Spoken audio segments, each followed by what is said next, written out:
Welcome to insider. నేను రాజు. ఇంద్రకీలాద్రిపై వెలసి ఉన్న దుర్గమ్మ చల్లని ఆశీస్సులతోటి బెజవాడ నగరం ఎంతో సుందర మనోహరంగా ఉండేది.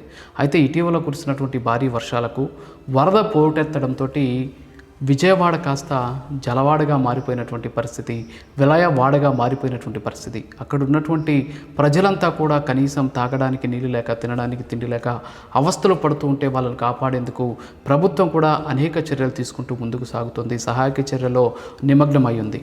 అయితే బెజవాడకి ఇంత స్థాయిలో వరద పోటెత్తడానికి కారణం ఏంటి? గతంలో కాలజ్ఞానంలో చెప్పినట్టు అమ్మవారి ముక్కు పుడకన వరద నీరు కృష్ణమ్మ తాగుతుంది అని చెప్పినటువంటి మాటలు నిజం కాబోతున్నాయా? లేకపోతే అమావాస్య పోటెత్తడంతో, అమావాస్య సముద్రపు పోటుల వల్ల ఈ వరద తీవ్రత పెరిగిందా అనే అంశాలను పక్కన పెట్టినట్లయితే వాస్తవంగా ఈ స్థాయిలో వరద రావడానికి కారణం అక్కడ ఉన్నటువంటి బుడమేరు అనేది స్పష్టంగా తెలుస్తోంది. ఈ బుడమేరుకు గండి పడడం కారణంగా విజయవాడ ఈరోజు అతలాకుతలమైనటువంటి పరిస్థితి, జలదిగ్బంధంలో చిక్కుకున్నటువంటి పరిస్థితి కనిపిస్తుంది.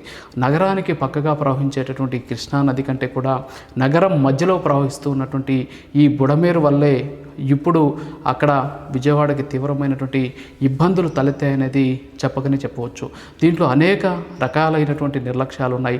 ఎస్పెషల్లీ ఈ బుడమేరుకు సంబంధించినటువంటి చర్యలు తీసుకోకపోవడం. అంటే బుడమేరుకు సంబంధించి గతంలో ప్రభుత్వాలు కొన్ని ప్రతిపాదనలు ఇచ్చినప్పుడు కూడా ఆ ప్రతిపాదనలు పూర్తి చేయకపోవడం కారణంగా ఇప్పుడు ఈ వరదలకు అది కారణమైంది. మరోపక్క బుడమేరుని ఇష్టానుసారం ఆక్రమించుకున్న కారణంగా అక్కడ ఇలాంటి పరిస్థితులు సంభవించాయనేది ఇక్కడ ప్రతి ఒక్కరు కూడా చెప్పాల్సినటువంటి సిచ్యువేషన్. మరోపక్క విజయవాడ ఈరోజు 300కు పైగా ముంపుకు గురైంది అంటే దానికి కారణం బుడమేరు అనేది ఖచ్చితంగా చెప్పాల్సిందే.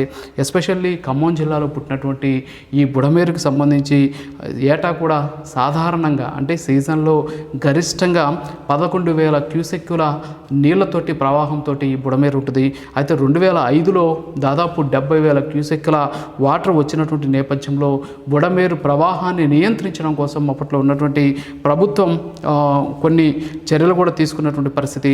వెలగలేరు అనేటటువంటి ప్రాంతంలో 70వ దశకం అంటే 1970 కాలంలో ఒక రెగ్యులేటర్ను కూడా అక్కడ నిర్మించారు.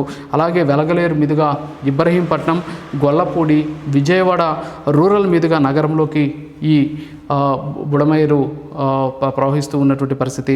అయితే 2005లో వచ్చినటువంటి వరదల కారణంగా అనేక చర్యలు తీసుకోవాలని చెప్పేసి అప్పట్లో ఉన్నటువంటి ప్రముఖులు కావచ్చు, అంతేకాకుండా ఈ నీటి సంఘాలకు సంబంధించినటువంటి నిపుణులంతా కూడా కొన్ని సూచనలు కూడా చేసినటువంటి పరిస్థితి ఉంది.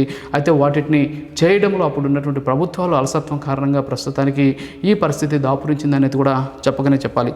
ఎస్పెషల్లీ పోలవరం ప్రాజెక్టులో భాగంగా ఉన్నటువంటి గోదావరి జలాలని కుడి కాలువ ద్వారా కృష్ణానదిలోకి పంపింగ్ చేసేందుకు కలిపే డిజైన్ని ఖరారైనటువంటి నేపథ్యంలో గతంలో ఈ బుడమేరు ప్రవాహానికి దిగువన ఉన్నటువంటి పోలవరం కుడికాలువ కృష్ణానదిలో గుర్తించి అలైన్మెంట్ మార్పులు చేయాలని చెప్పేసి అప్పట్లో అధికారులు చెప్పారు. అయితే దీని సమస్యకు శాశ్వత పరిష్కారం చూపించడంలో 2005లో ఉన్నటువంటి ప్రభుత్వం సరిగా స్పందించకపోవడం కారణంగా ఈరోజు ఈ పరిస్థితి దాపురించిందనేది ఇక్కడ మనకు స్పష్టంగా తెలుస్తుంది. మరోపక్క ఏదైతే ఈ 20 ఏళ్ల నిర్లక్ష్యానికి అంటే 2005కు సంబంధించినటువంటి నిర్లక్ష్యం ఏదో అంటే 20 ఏళ్ళ నిర్లక్ష్యానికి ఈరోజు మనం మూల్యం చెల్లించుకోక తప్పట్లేదు. ఈ 20 ఏళ్ల క్రితం వచ్చినటువంటి వరదల్లో అప్పట్లో విజయవాడ నగరంలో ఉన్నటువంటి న్యూ రాజరాజేశ్వరిపేట కావచ్చు, అలాగే ప్రస్తుతం ఆ నీటిలో కొట్టుమిట్టాడుతూ ఉన్నటువంటి సింగనగరు, పాయకాపురం, కండ్రిగ ప్రాంతాలన్నీ కూడా ముంపుకు గురైనటువంటి పరిస్థితి. మరోపక్క 2008 నుంచి కూడా విజయవాడ నగరంలో నిర్మాణాలన్నీ కూడా వేగం పుంజుకుంటూ ఉన్నాయి. ఎస్పెషల్లీ ఈ బుడమేరు పోయేటటువంటి ప్రాంతాలన్నింటినీ కూడా కబ్జాలు చేసి నిర్మాణాలు చేపట్టడంతో కొన్ని కొత్త ప్రాంతాలు కూడా ఏర్పడినటువంటి పరిస్థితి. మరోపక్క విజయవాడ సెంట్రల్ నియోజకవర్గ పరిధిలో ఉన్నటువంటి ఈ న్యూ రాజరాజేశ్వరి పేట ఎక్స్టెన్షన్ కావచ్చు, అంతేకాకుండా నందమూరి నగర్ లాంటి ప్రాంతాలన్నీ కూడా ఈ బుడమేరుకు చుట్టుపక్కల ఉన్నటువంటి ఏదైతే సమీప ప్రాంతాల్లోనే ఇవన్నీ కూడా విస్తరించినటువంటి పరిస్థితి. అయితే మరోపక్క 2005లోనే అప్పట్లో నిపుణులు చెప్పినట్టు ఈ బుడమేరుకి సంబంధించినటువంటి డైవర్షన్ సంబంధించినటువంటి పనులు అప్పుడు కానీ చేస్తున్నట్టయితే అంటే బుడమేరు కానీ మనం కానీ చూస్తే శాటిలైట్ వ్యూలో కానీ మనం కానీ చూస్తే చాలా వంపులు తిరిగి ఉంటుంది. ఎస్పెషల్లీ టర్నింగ్స్ ఎక్కువగా ఉంటాయి. సో ఈ టర్నింగ్స్ ఎక్కువగా ఉండేటువంటి సందర్భంలో ప్రవాహం కారణం చేత ఇబ్బందులు తలెత్తేటువంటి అవకాశం ఉన్నాయి కాబట్టి దాన్ని స్ట్రైడ్ చేసి నేరుగా కొల్లేరు సరస్సుకి వెళ్ళే విధంగా చర్యలు తీసుకోవాలని చెప్పేసి అప్పట్లో నిపుణులు చెప్పినటువంటి సిచ్యువేషన్ ఉంది. అయితే ఈ నేపథ్యంలోనే దీనికి సంబంధించి ఇరిగేషన్ శాఖ ప్రతిపాదనలు ఇచ్చినా సరే ప్రభుత్వం పట్టించుకోకపోవడం కారణంగానే ఈరోజు ఈ సిచ్యువేషన్ కూడా ఏర్పాటు చేసింది. మరోపక్క ప్రపంచంలోనే అతిపెద్దదైనటువంటి మంచినీటి సరస్సుగా పేరొందినటువంటి ఈ సరస్సు ఏదైతే ఉందో ఈ సరస్సుకి ఇక్కడి నుంచే అంటే కొల్లేరు సరస్సుకి నీళ్లు అందించేటటువంటి కాలువలు 3 ఉన్నాయి. అందులో ఈ బడమేరు ఒకటి, అలాగే దీంతోపాటు పశ్చిమ గోదావరి జిల్లాలో తమ్మిలేరు కావచ్చు, అలాగే ఎర్ర కాలువలతో పాటు కృష్ణాలో ఉన్నటువంటి మనం చెప్తున్నటువంటి ఈ బుడమేరు.